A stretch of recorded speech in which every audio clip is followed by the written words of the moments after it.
Oke, gini apa Bunda bisa ceritakan Bunda sama Mas Ana? Ya, jadi kan kebetulan ya,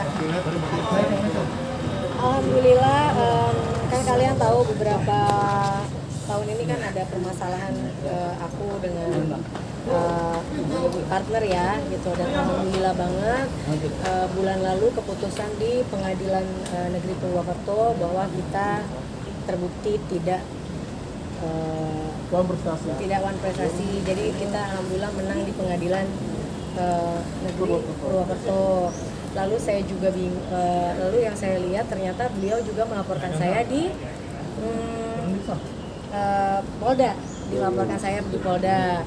Dan alhamdulillah lagi keputusannya sudah jelas bahwa dihentikan lidiknya dikarenakan bukan peristiwa pidana tapi perdata, jadi tidak diteruskan laporannya beliau.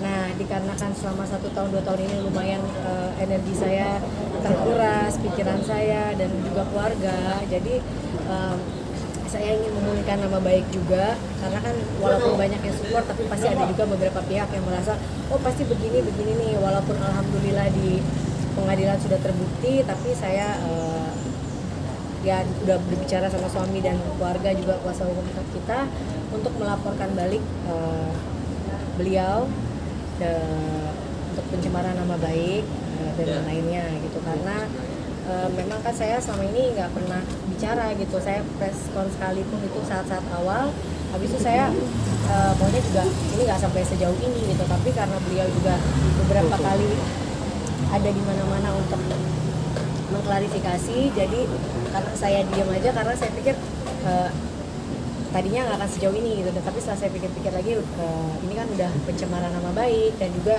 saya kan juga punya kerjaan lain, saya juga punya banyak hal yang harus saya lakukan, jadi saya bersepakat dengan kuasa hukum dan keluarga untuk melaporkan kembali, dan ini adalah BAP tambahan ya Pak ya.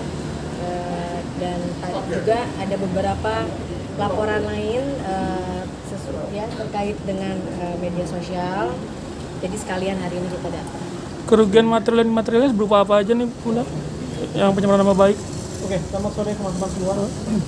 Jadi seperti kalian semua tahu bahwa kami kuasa hukum Mbak Asanti dan hari ini memenuhi panggilan polisi untuk Mbak Asanti memberikan beberapa keterangan untuk laporan kita, sekaligus menyerahkan beberapa barang bukti terkait dengan dugaan pencemaran nama baik yang dialamatkan kepada Mbak Asanti. Oke. Kita sudah membuat laporan sebagaimana diatur di dalam pasal 27 ayat 3, pasal 45 ya, ayat 3 Undang-Undang ITE, junto pasal 310, 311 dan 55 KUH pidana. Kenapa ini perlu kami lakukan? Yang pertama, Mbak Asanti ini adalah public figure. Beliau seorang pebisnis yang memiliki mitra bisnis. Beliau harus menjaga integritinya sebagai seorang pebisnis yang bertanggung jawab, sehingga beliau merasa perlu untuk memulihkan nama baik terhadap isu-isu yang berkembang di media sosial. Pertama. Kedua, ini juga sebuah proses pembelajaran buat kita semua, tidak hanya bagi pelapor, terlapor, tapi juga bagi semua pengguna media sosial, agar ke depan lebih berhati-hati, lebih bijaksana dalam memilih narasi untuk diposting, apalagi kalau sampai menyudutkan pihak lain. Itulah kenapa sekarang beliau ada di sini dengan kami, karena kami akan melakukan hak hukum kami sebagai warga negara yang baik, sebagai seorang pebisnis yang memiliki integriti terhadap partner bisnis.